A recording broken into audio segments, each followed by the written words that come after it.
Well, I think that an artist is always making decisions in time and space. So, do I want this here, or do I want it there, or do I want it here? And what do I want to see first, or what do I want to hear first? Or whether you're painting, or making a piece of sculpture, or writing an opera, directing a play. So it's decisions for time and space. And I think the basic architecture for everything, for me, is the cross of time and space. Time is a line that goes to the center of the earth and goes to the heavens. It's a vertical line. And space is a horizontal line. And it's this cross of time and space. It's how you play Mozart on a piano. Your finger goes down on a string, goes up on a key, goes out on the string, goes down on a key, up and out on the string. So you can touch the key like that, or like this, or like that, any way you want. It's this tension between the vertical and the horizontal that produces a kind of sound. It's a drip of milk in a Vermeer painting. It's the black stripe in a Barnett Newman painting. It's how you build a building. It's how you stand on stage. It's how you conduct an orchestra. So that's a basic construction. Time has no concept. So other than that, it's very difficult for me to talk about time. People say in my plays that one moves slow, or slower than one normally does. And it's true that often they do maybe move slower than one, say, does in most conventional plays. But if I move my hand slowly, and I think that I'm moving slow, it's boring. Because to move my hand maybe slower than I normally would do, this movement is full of every energy in the world. It's a battery of energy. And sometimes even being very still, I'm experiencing very complex things. And that can't be dictated. And that has no intellectual, you can't perceive it intellectually. It's something you experience. And to experience something is a way of thinking, to quote Susan Sontag. So it's true that I make plays that are 7 days long, or 24 days long, or 12 hours. And one's perception is different. But I also made works of 30 seconds. So one makes different decisions in time and space if one has 30 seconds or if one has 7 days. And in the longer works, the interior audio and visual screens become more apparent than they do, say, in a conventional drama. So you just blinked your eyes. What did you see? You don't know. But perhaps for a fraction of a second you were dreaming, or there's a negative image, or anyway, it's a way of seeing. In a play that goes from 7 in the evening to 7 in the morning, people open and close their eyes more and take more time doing it. And often they begin to see things on the interior screen. And often these interior images later cannot be distinguished between the exterior images. And it's the same with the audio reflection. And one can either listen now and I hear the birds outside, I hear someone taking a lock from a bicycle. Or I can just turn off and not hear that. But generally speaking, when one does a play that's 24 hours, one begins to hear more carefully, exterior, and begins also to hear interiorly. That a lot of the works I did, that, especially the early works that dealt a lot with repetition. I once said the word dinosaur for many hours, and people began to hear all sorts of things other than just dinosaur, because the interior audio screen became more apparent. Well, in 1967, I adopted an Afro-American boy who was 13 years old and had never been to school. And he knew no words. He had grown up in Alabama and Louisiana with people who didn't understand that his problem was one of being deaf. They'd never been around a deaf person. He grew up in rural areas in the southern part of the United States. I met him shortly after he had been sent to New Jersey, and he was living with a black family. And I learned that he was going to be institutionalized. It was thought he couldn't learn.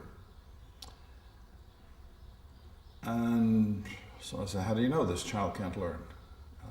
We've tested it. And I looked at the test, and it was an exam of written words. I said, I don't know if he knows any words. I'm not sure he does. But I think he's intelligent, perhaps highly intelligent. Anyway, to make the long story short, and he had no legal guardian in order to prevent him from being institutional. As a single man, I went to court and adopted him. 67, black boy. And it was by chance that they gave him to me. So he came to live with me. And I learned quickly that he saw things I didn't see, because I was preoccupied in what I was hearing. So if he was in this room, he wouldn't hear these words, he didn't know these words, so he would be looking at how your hand is placed, or how the cameraman is looking to the side, and whatever. And that he would begin to understand something about what was happening in an exchange between us, in reading body signs and signals. And often he would see very acute things that were almost imperceptible. And then the next year, in '68, I met a man named Daniel Stern, who was head of the Department of Psychology at Columbia University. And Stern had made over 250 films of mothers picking up babies in a natural situation. A baby would cry, the mother would reach for the baby, pick up the baby, and comfort the baby. And Stern did a very curious thing. He took the film and he slowed it down so you could see 1/24 of a second. In 8 out of 10 cases, the initial reaction of the mother in the first frame, or the first 2 frames, is that the mother is lunging at the child. The child is, next 2 or 3 frames, the mother's something else. The child, something else again. Next 2 or 3 frames, the mother's something else. And again, the kid is something different again. So that in 1 second of time, it's very complex what's happening between the mother and the child. Now the mother, when she sees the first frame and sees herself lunging at this child, is terrified and shocked. So perhaps the body is moving faster than we think. But it was these kind of almost imperceptible movements that Raymond was more familiar reading and understanding. So there is a language there.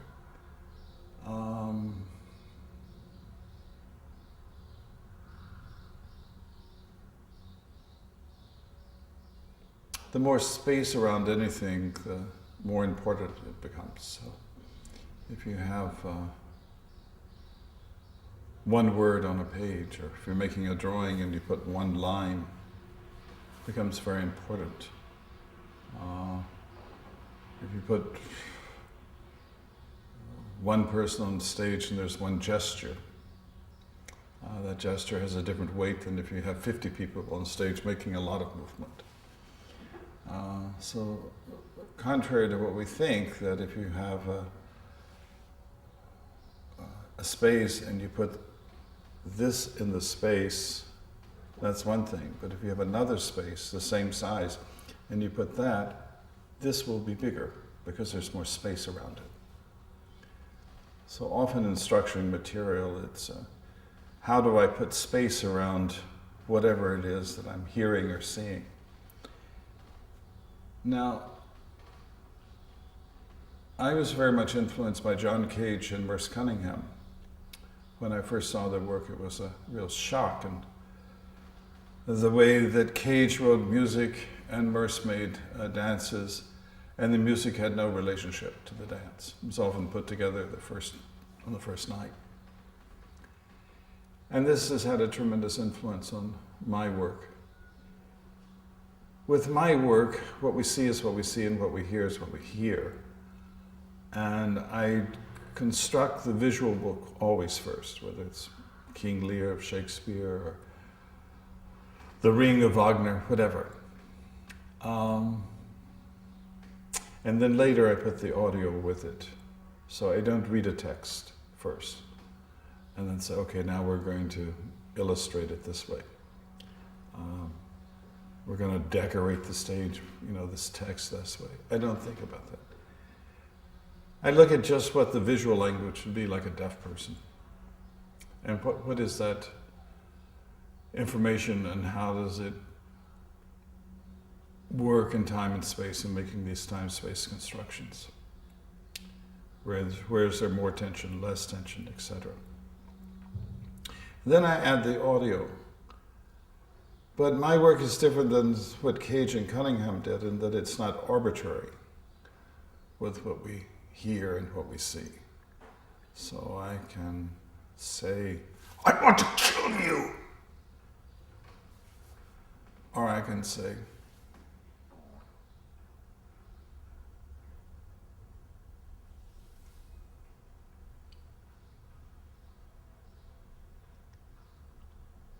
I want to kill you. And maybe the smile is more terrifying than this. So it's selecting what I'm hearing with what I'm seeing, and ideally helps me hear and see better. Go to the theater tonight. Go to the opera. Everything you're seeing is directed to illustrate what you're hearing. So, we don't need a theater of decoration. Theater should be architectural. And if you go to the opera and you really want to listen to the music, the best way to hear it is to close your eyes. And then you concentrate more on what you're hearing. And if you want to see better, if you're watching television, if you turn the sound off, you start noticing all kinds of things. How the news reporters has a twitch or eyes or I don't know, whatever, the space or the way the fingers are or whatever. So you concentrate more on what you're seeing because the sound is not there. And the challenge for me is, can I create a space where what I'm hearing and what I'm seeing can help me to hear better than when I close my eyes and listen, or better when I turn the sound off and watch. So in this dualism of the audio and visual scores, can they reinforce one another without having to illustrate or decorate one another? Well, there are 4 people in the room, and everyone has a different battery of energy. If you look at a theater audience, some people are more sleepy, some people are more awake. There are many different levels of energies and batteries of energy in the room. And the stage in some ways is a kind of reflection of that. So often I use transparent layers of stratified zones of reality. So something can be very fast, something can be very still, something can be whatever. And they counterpoint. It's a way of, again, making decisions in time and space.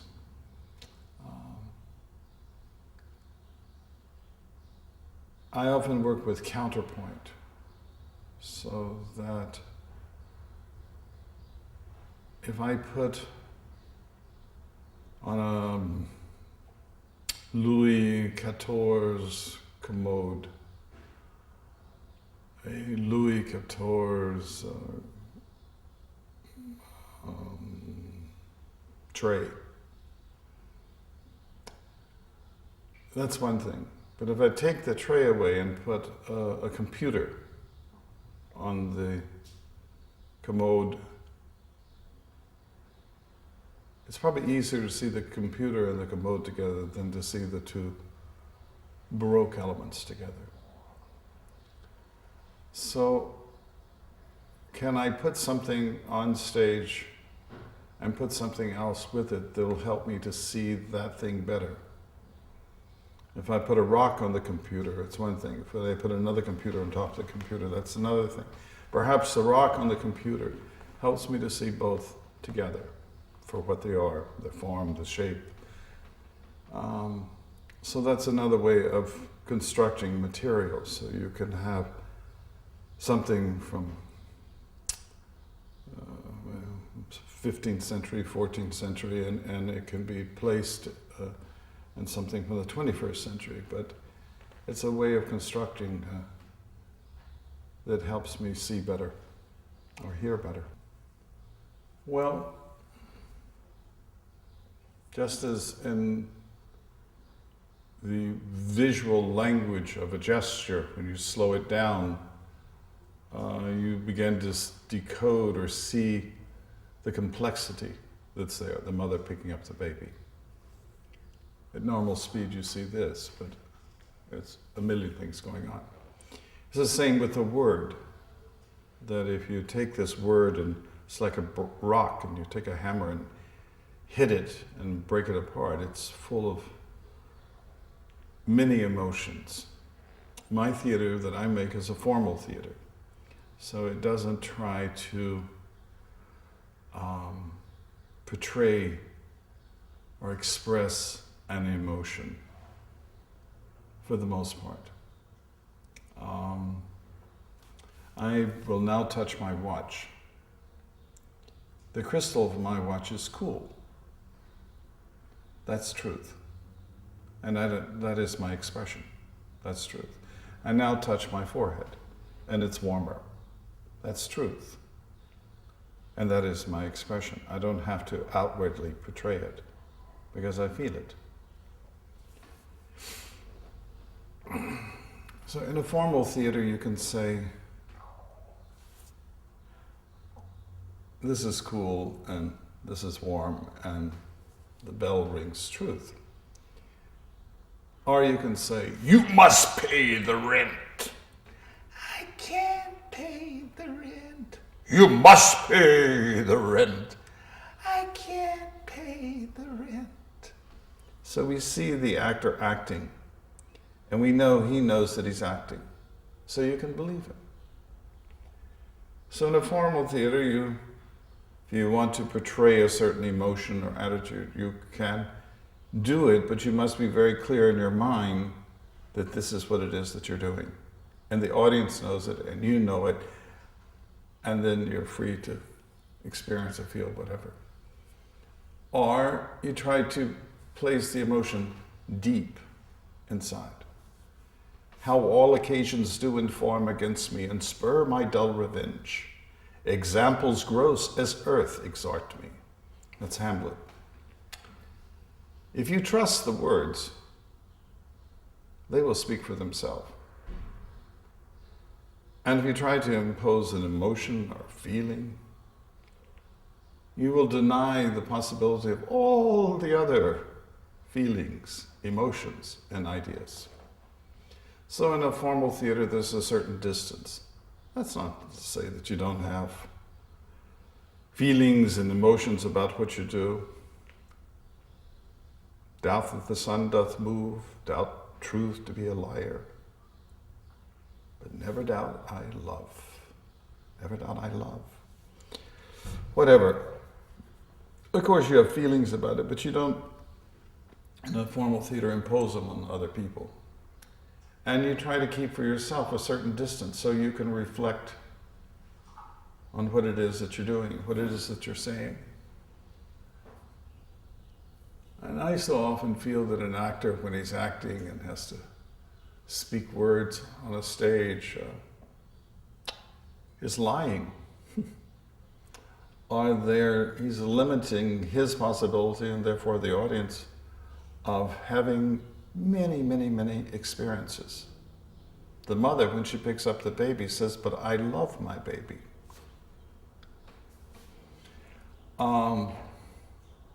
Juliet says, Romeo says he loves Juliet. Well, it's very complex. So the theater I make is a non-interpretive theater. Interpretation is not the responsibility of an actor. Interpretation is not the responsibility of a theater director. It's not the responsibility of an author. Do you think Shakespeare understood what he wrote? Of course he didn't. It's not to say it doesn't have meanings, but it's full of meanings. I can make a drawing here and I can look at it one day and say, wow, that's great, and dun-dun-dun-dun. And then the next day I look at it and say, oh, it's horrible. 5 years from now I look at it and say, oh yeah, there's something interesting there. But I have many different experiences about it. I go back and I read some text that I wrote in the early part of my career, and I still don't, I still have many understandings of what it was I was writing. How all occasions do inform against me and spur my dull revenge. Example, I learned that when I was 12. I'm 66 and I'm still saying it. And every time I say it, I can think about it in a different way. And I'm sure Shakespeare had the same experience with his own text. And it always seems very strange that we have to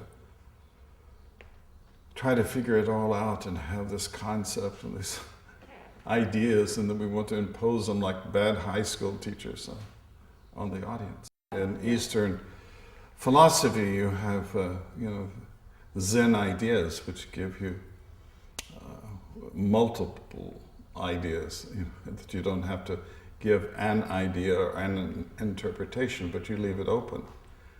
And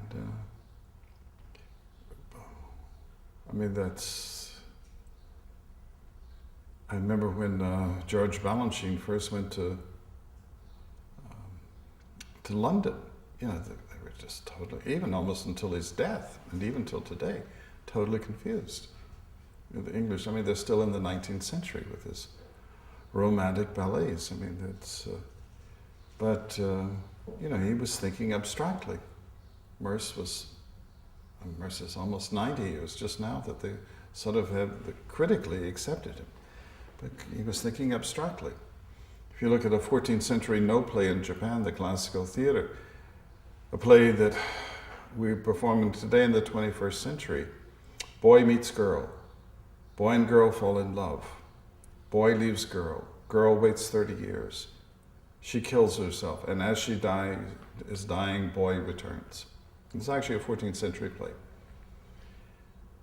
And 75–80% of the movements which were choreographed in the 14th century, still being done today, are totally abstract, have nothing to do with the story.